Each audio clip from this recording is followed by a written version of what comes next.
చంద్రబాబు బెయిల్ను రద్దు చేయాలంటూ ఏపీ సర్కార్ దాఖలు చేసిన పిటిషన్పై ఇవాళ సుప్రీంకోర్టులో విచారణ జరగబోతోంది. జస్టిస్ బేలా ఎం త్రివేది, జస్టిస్ సతీష్ చంద్ర శర్మతో కూడిన ధర్మాసనం ఈ పిటిషన్ను విచారిస్తుంది. 16వ కోర్టులో ఐటెం నంబర్ 64 కింద ఈ కేసు లిస్ట్ అయింది. స్కిల్ డెవలప్మెంట్ కేసులో చంద్రబాబుకు ఏపీ హైకోర్టు ఈ నెల 20న రెగ్యులర్ బెయిల్ మంజూరు చేసింది. ఈ బెయిల్ను సవాల్ చేస్తూ ఏపీ ప్రభుత్వం ఈ నెల 21న సుప్రీంకోర్టును ఆశ్రయించింది. బెయిల్ కేసు విచారణ సమయంలో హైకోర్టు మినీ ట్రయల్ నిర్వహించిందని, వాస్తవాలను పరిగణలోకి తీసుకోవడంలో పొరబడిందని ఏపీ ప్రభుత్వం తరపు న్యాయవాదులు ఆరోపించారు. హైకోర్టు తన పరిధిని అతిక్రమించినందున చంద్రబాబు బెయిల్ను రద్దు చేయాలని కోరింది. ఇక పిటిషన్లో సిఐడి కీలక అంశాలు తెలిపింది. చంద్రబాబుకు బెయిల్ విషయంలో హైకోర్టు పరిధి దాటిందని, సుప్రీంకోర్టు నిర్దేశించిన కొలమానాలను హైకోర్టు అతిక్రమించిందని ఆరోపించింది.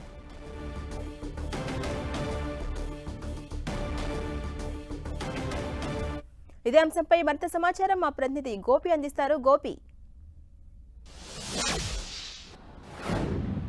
స్కిల్ డెవలప్మెంట్ కేసులో చంద్రబాబుకి హైకోర్టు ఇచ్చిన బెయిల్ ని సవాల్ చేస్తూ సుప్రీంకోర్టును ఆశ్రయించింది ఏపీసీఐడి. ఈ పిటిషన్ పైన ఈ రోజు విచారణ జరగబోతోంది. జస్టిస్ బేలా ఎం త్రివేది, జస్టిస్ సతీష్ చంద్రతో కూడిన ధర్మాసనం ఈ మధ్యాహ్నం ఈ కేసు విచారణ జరపబోతోంది. కోర్టు నెంబర్ 16లో ఐటమ్ నెంబర్ 64గా ఉంది. సో మధ్యాహ్నం ఈ కేసు విచారణకు వచ్చే అవకాశం కనిపిస్తోంది.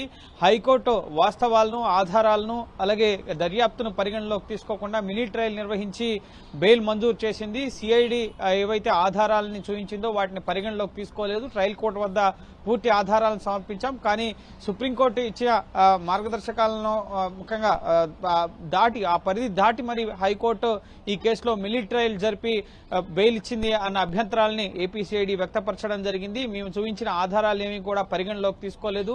తీర్పులో కూడా చాలా అంశాలను పేర్కొనడం జరిగింది. వాదనలో లేని అంశాలను కూడా హైకోర్టు తీర్పులో ప్రస్తావించడం జరిగింది. సో చంద్రబాబు ఒకవేళ బయటకు వస్తే కనుక బయట ఇన్ఫ్లుయెన్స్ చేయగల వ్యక్తి, కేసుని ఆధారాల్ని తారుమారు చేయగల వ్యక్తి, రాజకీయంగా పలుకుబడి ఉన్న వ్యక్తి కాబట్టి కేసు దర్యాప్తుపై ప్రభావం పడుతుంది. సో చంద్రబాబుకి బెయిల్ ని ముఖ్యంగా వాళ్ళు సవాల్ చేయడం జరిగింది. నవంబర్ 20వ తేదీన హైకోర్టు ఇటు చంద్రబాబుకు బెయిల్ ఇవ్వడం జరిగింది. అంతకు మునిపే ఇటు చంద్రబాబుకి ఆరోగ్య కారణాల రీత్యా బెయిల్ మంజూరు చేశారు 4 వారాల పాటు. అది పూర్తయ్యే లోపే ఈ రెగ్యులర్ బెయిల్ కేసు విచారణ పైన కూడా విచారణ జరిపి హైకోర్టు బెయిల్ ఇవ్వడం జరిగింది. ఈ బెయిల్ ను సవాల్ చేస్తూ 20వ తేదీ బెయిల్ ఇస్తే 21వ తేదీనే ఏపీసీఐడి సుప్రీంకోర్టును ఆశ్రయించడం జరిగింది. త్వరితగతిన కేసు విచారణ జరపాలని చెప్పి సీజేఐకి లేఖ రాసి ముఖ్యంగా ఈ రోజు లిస్ట్ అయ్యేలా కూడా చూసుకున్న పరిస్థితి ఉంది ఏపీ సిఐడి తరపు న్యాయవాదులు. So Ponnavolu Sudhakar Reddy additional advocate general కూడా ఢిల్లీలో ఉన్నారు.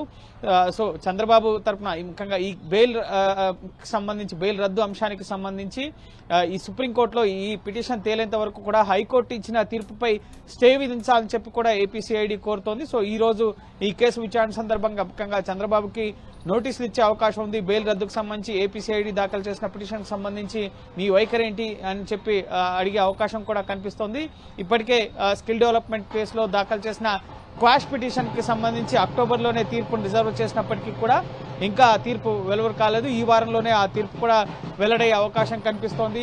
సో ఈ వారంలో ఈ స్కిల్ డెవలప్మెంట్ కేసులో క్వాష్ పిటిషన్ తీర్పు, అలాగే ఇటు ఫైబర్ నెట్ కి సంబంధించిన కేసు కూడా 30వ తేదీన విచారణకు రాబోతుంది. కాబట్టి సో ప్రస్తుతం చంద్రబాబు కేసులు ఏం జరగబోతున్నాయన్న ఉత్కంఠ ప్రస్తుతం సుప్రీంకోర్టులో నెలకొంది.